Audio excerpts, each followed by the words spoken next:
Nasa isang party ka. Kasama mo ang mga kaibigan mo. Sila yung mga taong pinili mo. Lahat sila tumatawa sa isang joke na parang hindi mo narinig. Ngumingiti ka, tumatango. Pero sa loob mo, parang may kulang. Parang nanonood ka ng pelikula tungkol sa buhay ng ibang tao. At ikaw ay isang extra lang. Pamilyar ba? Ito yung kakaibang pakiramdam na para kang dayuhan. Kahit na napapaligiran ka ng mga taong dapat ay konektado sa'yo sa opisina, sa family reunion, o kahit sa sarili mong barkada. Bakit nangyayari ito? Hindi ito dahil weird ka o may mali sa'yo. May malalim na dahilan sa likod niyan. Ang tawag dito ay social masking. Ang social masking o camouflaging ay ang hindi sinasadyang proseso ng pagtatago ng iyong tunay na sarili para lang makibagay. Kinokopya mo ang gestures, pananalita, at opinyon ng iba para hindi ka mapag-iwanan. Problema, ang pag-arte ay nakakapagod.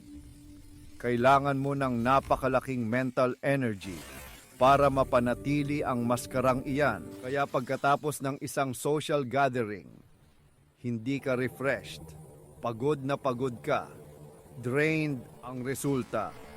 Nararamdaman mong konektado ang maskara mo, pero hindi ikaw.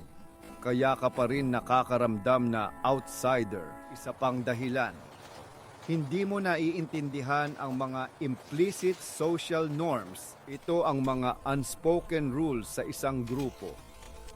Yung mga inside jokes, mga tamang timing sa pagsasalita, mga paksang bawal pag-usapan. Para sa karamihan, natural lang ito. Pero para sa iyo, para kang nag-aaral ng foreign language na walang dictionary. Halimbawa, sa trabaho, nag-joke ang boss mo, hindi nakakatawa, pero lahat tumawa. Ikaw hindi biglang, pakiramdam mo. May maling-mali kang ginawa. Na-violate mo ang isang rule na hindi mo alam na nag-e-exist. Ito ay nagdudulot ng social anxiety. Ang takot na mahusgahan ay nagpapalakas lalo ng iyong social mask. At may isa pang cognitive bias. Ang illusion of transparency. Akala mo, nababasa ng lahat ng tao ang nararamdaman at iniisip mo. Kitang-kita siguro nila na peke lang ang nangiti ko sa katotohanan.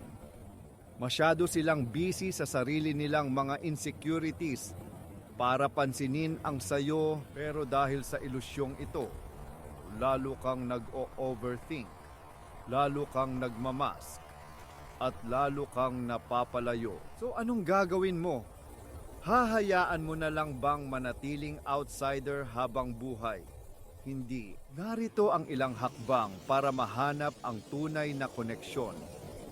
Una, kilalanin ang iyong maskara. Tanungin mo ang sarili mo, anong parte ng sarili ko ang tinatago ko? Saan ako madalas umaarte?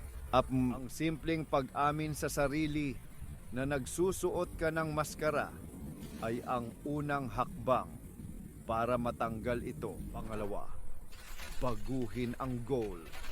Hindi fitting in, kundi belonging. Ang fitting in ay ang pagbabago mo sa sarili para magustuhan ka ng grupo.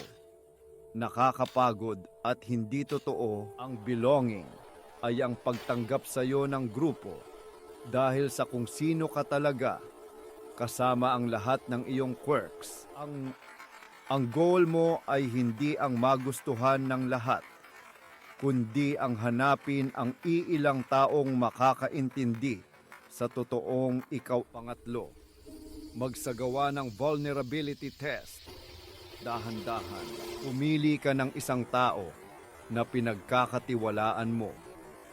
Mag-share ka ng isang maliit, hindi kritikal, pero totoong bagay tungkol sa'yo. Hindi yung ayoko na mabuhay.